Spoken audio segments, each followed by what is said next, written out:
Punctuation पर एक short video भी मैंने ऑलरेडी बनाया है, जिसमें मैंने कमिटमेंट किया था कि इस पर एक लॉन्ग वीडियो भी आपके लिए लेकर आऊँगी। सो मैंने अपने कमिटमेंट को पूरा किया और ये लीजिए फुल वीडियो आपके लिए हाजिर है। So let's begin, but before that as usual I would like to introduce myself. Hello, my name is Sulakshmi Goswami and welcome to my channel intimate view point.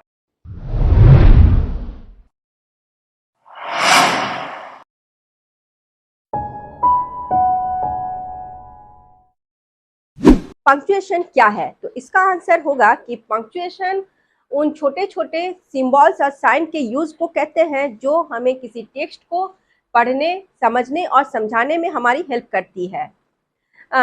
मानो अगर किसी टेक्स्ट में कोई किसी भी तरह का पंक्चुएशन ना हो तो क्या होगा? सबसे पहले इस टेक्स्ट को पढ़ो।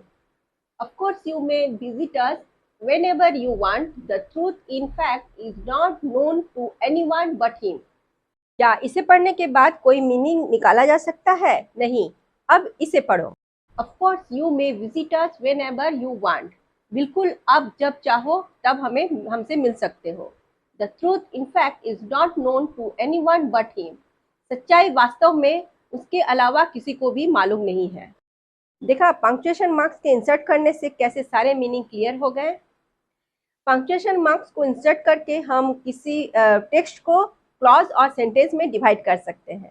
अब मैं सारे पंक्चुएशन मार्क्स को मेंशन करने वाली हूँ।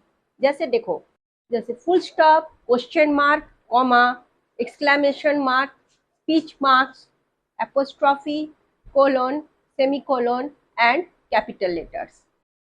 अब मैं इन सारे पंक्चुएशन मार्क्स को वन बाय वन सेंटेंस में यूज करके बताती हूँ। जैसे I live in Chennai, full stop, ये एक सेंटेंस के एंडिंग पॉइंट को मार्किंग करता है और एसर्टिव और इंपेरेटिव सेंटेंस के एंड में इंसर्ट किया जाता है। अब है when are you living for Chennai, question mark. इसका यूज हमेशा इंट्रोगेटिव सेंटेंस के एंड में किया जाता है और एक क्वेश्चन टैग के बाद किया जाता है। अब है कॉमा। कॉमा हमेशा शॉर्ट पॉज को एक्सप्रेस करता है। जैसे she has a pencil, a pen and an eraser. अब है एक्सक्लेमेशन मार्क। इसका use exclamatory sentence and interjection के एंड में किया जाता है। जैसे ah, I have cut my hands, ये हो गया एक्सक्लेमेटरी सेंटेंस। बी क्वाइट, ये हो गया इंटरजेक्शन। अब है स्पीच मार्क। स्पीच मार्क को इन्वर्टेड कॉमा भी कहा जाता है। इसका यूज एक्चुअल वर्ड को डिनोट करने के लिए किया जाता है जो स्पीकर के द्वारा डायरेक्ट स्पीच में कहा जाता है। जैसे it's time to go home, she said. अब है एपोस्ट्रॉफी।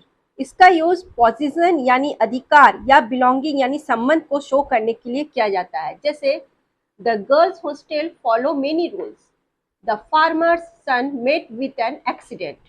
अब है बारी कोलोन की। तो इसका यूज वर्ड्स के सीरीज या लिस्ट को इंट्रोड्यूस करने के लिए किया जाता है और ये हमेशा एक डिपेंडेंट क्लॉज के बाद आता है। For example, Nina can speak at least 4 different languages.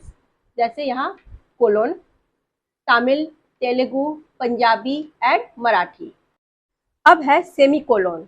तो इसका यूज 2 डिपेंडेंट क्लॉज को ज्वाइन करने के लिए किया जाता है जो कंजंक्शन द्वारा कनेक्टेड ना हो। जैसे यहाँ I have a big test tomorrow, I can't go out tonight, यहाँ सेमीकोलोन दिया गया है। अब लास्ट में आता है कैपिटल लेटर्स। तो आई एम श्योर कि इसके बारे में थोड़ी बहुत जानकारी आप सभी को श्योर होगी, राइट? तो चलिए इसके बारे में थोड़ा सा और इंफॉर्मेशन दे देती हूँ और आपको रिमाइंड भी करवा देती हूँ। तो कैपिटल लेटर्स का यूज नए सेंटेंस को स्टार्ट करने के लिए किया जाता है। इसके अलावा इसका यूज नेमिंग वर्ड के स्टार्टिंग पॉइंट में किया जाता है और प्रोनाउन आई के लिए कैपिटल लेटर्स का यूज किया जाता है। तो इतनी जानकारी आई एम श्योर कि सफिशिएंट है इस टॉपिक को समझने के लिए, क्यों, है ना? तो चलिए फिर अब मिलते हैं हम नए वीडियो में। तब तक के लिए बाय।